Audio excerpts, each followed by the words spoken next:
আজকে অনেক সকাল সকাল ঘুম থেকে উঠে বাসার সব কাজ গুছিয়ে নিয়েছি। এটা হচ্ছে মোটর দিয়ে তৈরি করা ধান ঝাড়া মেশিন।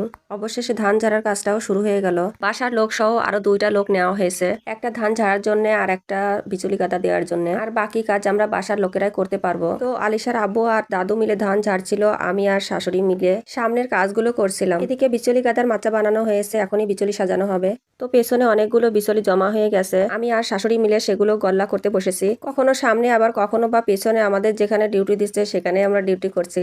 এটা হচ্ছে সংসার নামক সরকারি চাকরি, যেখানে মাইনে কম কাজ বেশি। সরকারে যেখানে কাজ দিচ্ছে সেখানে আমাদের ডিউটি দিতে হচ্ছে। তো যাই হোক, সত্য কথার ভাত নেই, আমার তো ধুলাই অ্যালার্জি, আমি নাকে ব্যারন দিয়ে কাজ করছিলাম। এদিকে তো প্রায় গাদার অর্ধেকটা ধানই ঝাড়া শেষ হয়ে গেছে। গ্রামের প্রতিটা বাড়িতে এমন ভাবে ধান এসেছে, কে কাকে দেখে সবাই সবার কাজে ব্যস্ত।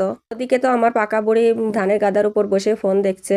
কাজের মধ্যে অনেক ঝামেলা করছিল, তো ফোন হাতে দিয়ে বসিয়ে দিয়েছি কার্টুন দেখার জন্য। এটা অবশ্য ঠিক না, তবুও দিতে হয়েছে। তো যাই হোক, দুপুর হয়ে গেছে, সব কাজ ফেলে রেখে চলে এসেছি রান্নাঘরে। আজকে দুপুরে রান্না করব রুই মাছ দিয়ে সিম আর কিছু আলু ভাজি। এত কাজের মাঝে রান্নার সময় তো একেবারেই নেই, তবুও কি করব, পেট মহাজন তো শুনবেই না। তো সিম রান্নার জন্য চুলার উপর পাতিলে পানি বসিয়ে দিয়েছি। ওদিকে আমার মেরিগুলো সব ছাদে উঠে পড়েছে, অনেকক্ষণ ধরে চেষ্টা করছে নামতে, তো নামতেই পারছে না। সিঁড়ি বেয়ে ছাদে উঠলেও সিঁড়ি বেয়ে নিচে নামার বুদ্ধি হচ্ছে না ওদের। ঘুরে ঘুরে তো আমার মাথা খারাপ করে দিচ্ছে ওরা।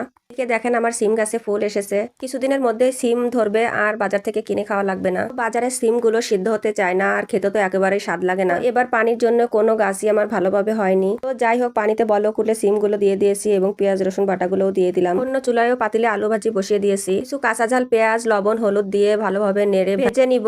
চুলার এক পাশে আলু ভাজি আর এক পাশে সিম রান্না হচ্ছে। বাইরে অনেক কাজ পড়ে আছে, তো তাড়াতাড়ি রান্না করে চলে যেতে হবে বাইরের কাজে। তো আমার সিম রান্না হয়ে গেছে, সাথে আলু ভাজিও করা হয়ে গেছে।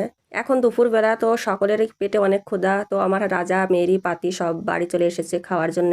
তো ওদের কোনো খাবারই খেতে দেওয়া হয়নি, ওরা উঠানে ধান খেয়ে সব চলে গেছে। তো বাড়ির কাজ আর খাওয়া দাওয়া সবকিছু শেষ করে চলে এসেছি আবার বিচলি গল্লা করার জন্য।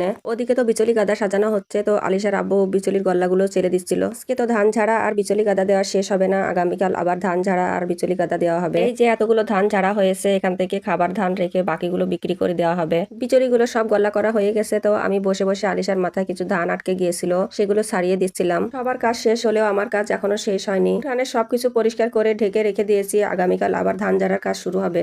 তো ধান ঝাড়ার কাজটা শেষ হলে শুরু হবে খাবার জন্য ধান সিদ্ধ করা। আর এইগুলো হচ্ছে ধানের ওয়ালি বলা হয়, এগুলো রাস্তার উপর দিতে হবে মলার জন্য। সারাদিন কাজের ঝড়ের চাপে মেশিন ঘরে আসাই হয়নি, তো রাত্রে চলে এসেছি মেশিন ঘরে।